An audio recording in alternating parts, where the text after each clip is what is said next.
सदा हमको बुलवाती है तुम लोग।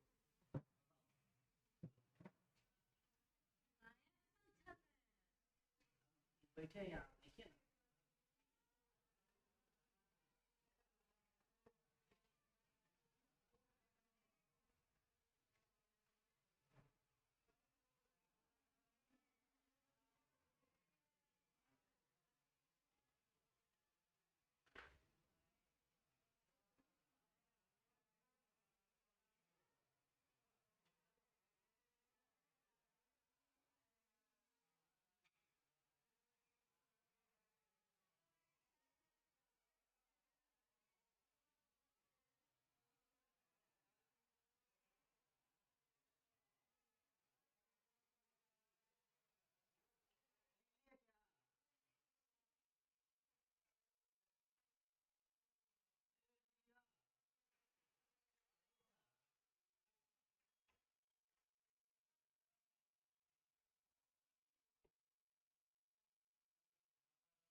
लिख लिए? कितना लेट तक लिखेंगे? आइए आइए, आप ही का इंतजार कर रहे थे जी। मैं जी आपको याद कर रहे थे और आप आ गए। जानते हैं 100 साल आप जिएंगे, 1000 साल तो नहीं जिएंगे, 100 साल जिएंगे। चलिए चलिए लिख लिए, जल्दी लिखिए। हमारा क्लास में इतना लेट लिखेंगे आप लोग? इतना तो हम गप मारवे करते हैं, ऊपर से आपने एक कोई तो हम इतना गप मार के टाइम पास कर देते हैं, ऊपर से आप भी लेट लिखेंगे तो और टाइम पास होगा। बस 2 टॉपिक और, माइक्रोट्यूब्यूल और सेंट्रोसोम। माइक्रोट्यूब्यूल और सेंट्रोसोम। 2 से 3 दिन बस चैप्टर खत्म।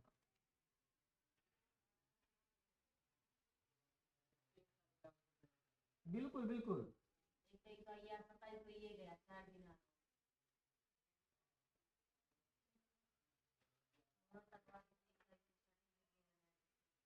क्या? जब ये चैप्टर खत्म हो जाएगा उसके अगले दिन चैप्टर शुरू कर देंगे। मुहूर्त उहूर्त नहीं ढूंढते हैं हम। इसके बाद नहीं नहीं, cell division, cell cycle cell division खत्म हो गया। हाँ जी खत्म हो जाएगा, काहे आप टेंशन लेते, खत्म हो जाएगा, ज्यादा टेंशन नहीं लो। चलो वो खत्म करना हम मेरा रिस्पॉन्सिबिलिटी, आप काहे सोचते हैं इस। चलिए न्यूक्लियस के बारे में देखिए। न्यूक्लियस के बारे में ऐसा कहा जाता है कि ये सेल का ब्रेन है। क्या है? सेल का ब्रेन, सेल का दिमाग किसे कहा जाता है? न्यूक्लियस को कहा जाता है। क्यों कहा जाता है? क्योंकि दिमाग का काम होता है किसी चीज को कंट्रोल और ऑर्डर देना। इसी प्रकार से सेल में जितने भी काम होंगे उसको कंट्रोल कौन करेगा? न्यूक्लियस करेगा। सेल में जितने भी ऑर्डर जाएंगे वो कौन ऑर्डर देगा? न्यूक्लियस देगा। न्यूक्लियस बोलेगा राइबोसोम बनवाओ तो ये न्यूक्लियस राइबोसोम बनाने लगेगा। न्यूक्लियस बोलेगा कि सेल डिवीजन का वक्त आ गया है, क्रोमेटिन क्रोमोसोम में बदल जाओ तो ये बदल जाएगा। न्यूक्लियस बोलेगा कि कोई सब्सटेंस बाहर से अंदर आ रहा है, अंदर आने का परमिशन दो तो ये परमिशन देगा। मतलब जितना भी चीज है वो न्यूक्लियस कंट्रोल करता है सेल के अंदर। ठीक, चलिए ये डबल मेम्ब्रेन बाउंड ऑर्गेनेल होता है, जैसा कि आपको दिख रहा होगा, एक आउटर मेम्ब्रेन होता है और एक इनर मेम्ब्रेन होता है, इसीलिए इसको डबल मेम्ब्रेन बाउंड ऑर्गेनेल कहते हैं। ठीक है, इसका नंबर वेरी करता है। वेरी कहने का मतलब किसी में 1 होता है, किसी में 2 होता है, किसी में 3 होता है, किसी में 4 होता है, किसी में 1 भी नहीं होता है। बताइए किसमें न्यूक्लियस नहीं होता है? एक सेल में। हाँ, आरबीसी के करा, आरबीसी में। हाँ, ममेलियन आरबीसी, ममेलियन आरबीसी। तो अगर एगो न्यूक्लियस है किसी ऑर्गेनिज्म में तो उसको क्या बोलेंगे हम? Uni nucleate. क्या बोलेंगे? यूनी न्यूक्लियर बोलेंगे। यूनी मतलब एक, न्यूक्लियर मतलब न्यूक्लियस। अगर एक न्यूक्लियस होगा तो क्या बोलेंगे? Uni nuclear. अगर दो न्यूक्लियस होगा तो क्या बोलेंगे? Bi nuclear. अगर बहुत सारा न्यूक्लियस होगा तो क्या बोलेंगे? Multi nuclear. बताइए मल्टी न्यूक्लियर कंडीशन किसमें होता है?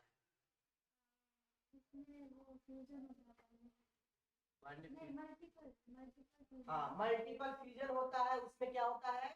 बहुत सारे न्यूक्लियस बनते हैं। एग्जांपल बताइए।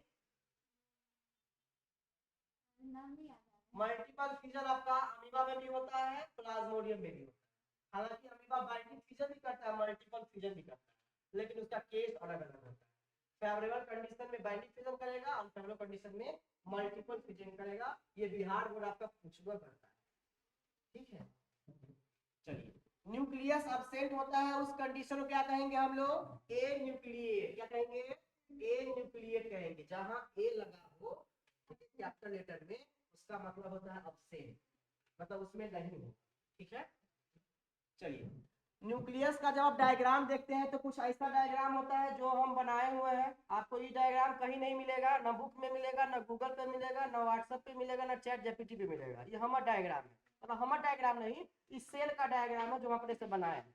चलिए, तो न्यूक्लियस में आपको डबल मेम्ब्रेन दिखते हैं, तो सबसे बाहर वाले मेम्ब्रेन को क्या बोलेंगे? उसके अंदर वाले मेम्ब्रेन को क्या बोलेंगे? Inner nuclear membrane. Outer nuclear membrane और इनर न्यूक्लियर मेम्ब्रेन को एक साथ क्या बोलते हैं? न्यूक्लियर इन्वेलप या कैरियोथिका। क्या बोलते हैं? कैरियोथिका। इथिका का मतलब होता है मेम्ब्रेन, समझे? और कैरियो मतलब न्यूक्लियस, सेल नहीं, न्यूक्लियस, ठीक है। कैरियो वर्ड हमेशा न्यूक्लियस के लिए यूज होता है, और साइटो वर्ड हमेशा साइटोप्लाज्म के लिए यूज होता है, ठीक है। आप पढ़ेंगे कैरियोकाइनेसिस, आप पढ़ेंगे साइटोकाइनेसिस।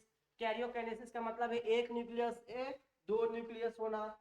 साइटोकाइनेसिस का मतलब है जो साइटोप्लाज्म है उसका डिवीजन होना, ठीक है। और कैरियोकाइनेसिस का मतलब न्यूक्लियस का डिवीजन होना। ये आपको सेल डिवीजन सेल साइकिल में पढ़ना, ठीक।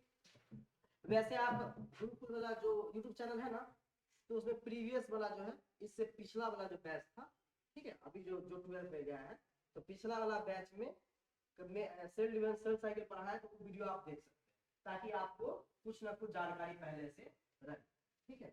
देखिएगा, थोड़ा जाके देखिएगा वही वाला चैनल पे, ठीक। इसके अंदर जब जाएंगे तो आपको धागा की तरह स्ट्रक्चर दिखता है। किसकी तरह? धागा की तरह। इसको क्या कहा जाएगा सर? धागा की तरह कहेंगे हम? नॉट, इसको धागा की तरह नहीं कहते, थ्रेड लाइक स्ट्रक्चर कहते हैं। क्या कहते हैं? Thread like structure. तो चाउमीन चाउमीन वाला दुकान पे होगा, चाउमीन यहाँ नहीं चलेगा। इसको बोलते हैं क्रोमेटिन। क्या बोलते हैं? इसको बोला जाता है थ्रेड लाइक स्ट्रक्चर, धागा की तरह स्ट्रक्चर लिखा रहता है, ठीक है। Thread like structure. Which of the following is said to be the thread-like structure present inside the nucleus? ठीक, इसके बाद आपको यहाँ एगो चीज दिख रहा होगा गोला गोला टाइप का, इसको कहते हैं न्यूक्लियोलस। क्या कहते हैं? न्यूक्लियोलस कहते हैं। न्यूक्लियोलस को कहा जाता है कि ये राइबोसोम बनाने का फैक्ट्री होता है। क्या होता है? राइबोसोम बनाने का फैक्ट्री। फैक्ट्री में बहुत सारा चीज बनता है, इसी तरह इस फैक्ट्री में क्या बनेगा? राइबोसोम बनेगा, इसीलिए इसको फैक्ट्री ऑफ राइबोसोम कहते हैं। ये जो आपको खुला हुआ जगह दिख रहा है इसको बोलते हैं न्यूक्लियर कोर। क्या बोलते हैं? न्यूक्लियर कोर बोलते हैं। इसका विड्थ कितना होता है, चौड़ाई कितना होता है? 10 से 50 नैनोमीटर होता है। 1 नैनोमीटर बराबर 10 टू द पावर -6 मीटर। -9 होता है माइक्रोमीटर का, ठीक है। चलिए, इसके बाद आपको दिख रहा होगा लिक्विड लिक्विड लिक्विड कलर का, इसको कहते हैं क्या? न्यूक्लियोप्लाज्म। क्या कहते हैं? न्यूक्लियोप्लाज्म। सर न्यूक्लियोप्लाज्म में क्या होता है? न्यूक्लियोप्लाज्म में केमिकल रिएक्शन होगा, ठीक है। प्रोटीन जो राइबोसोम बन रहा है वो यहाँ जाएगा, इसके बाद जो mRNA बनेगा या tRNA बनेगा वो राइबोसोम के पास अटैच होगा, तो इसी में होगा, ठीक। आपको सबसे ज्यादा पढ़ाया जाएगा किसके बारे में? क्रोमेटिन के बारे में। ऐसा बोला जाएगा कि क्रोमेटिन सेल डिवीजन से पहले मतलब कंडेंस नहीं होता। कंडेंस नहीं होने का मतलब ये स्प्रेड फैला होता है न्यूक्लियस के अंदर, ठीक है। जब ये कंडेंस होता है तो ये बहुत ज्यादा पास पास आने लगता है, ऐसे होने लगता है, ऐसे पास पास आने लगता है, ठीक है। इसको बोलते हैं क्रोमोजोम। क्या बोलते हैं?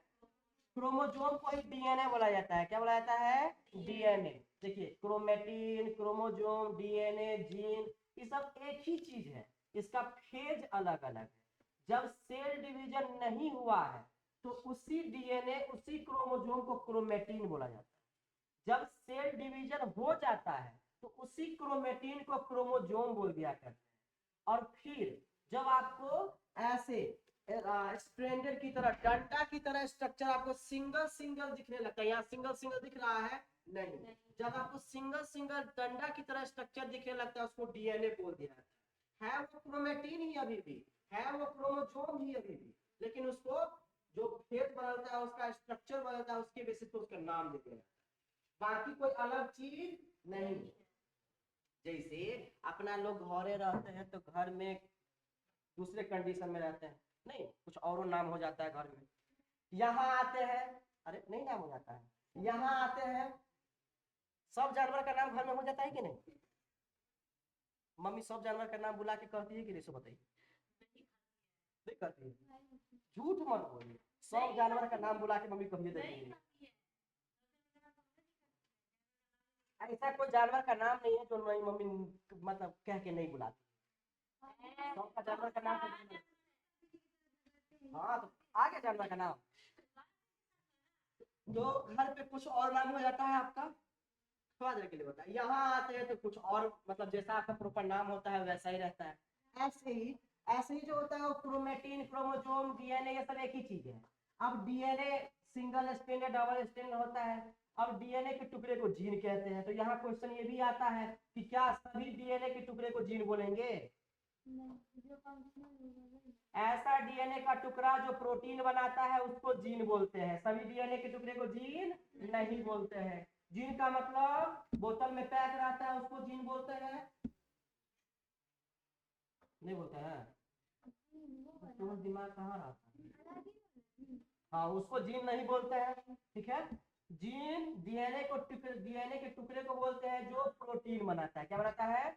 जिस प्रोटीन के चलते आप में कैरेक्टर दिखता है, ज्यादा बोलती है नहीं, कोई भी कैरेक्टर, बाल का कलर हो, बाल का शेप हो, फेस का कलर हो, जो भी कैरेक्टर आप में दिखता है वो किसके कारण दिखता है?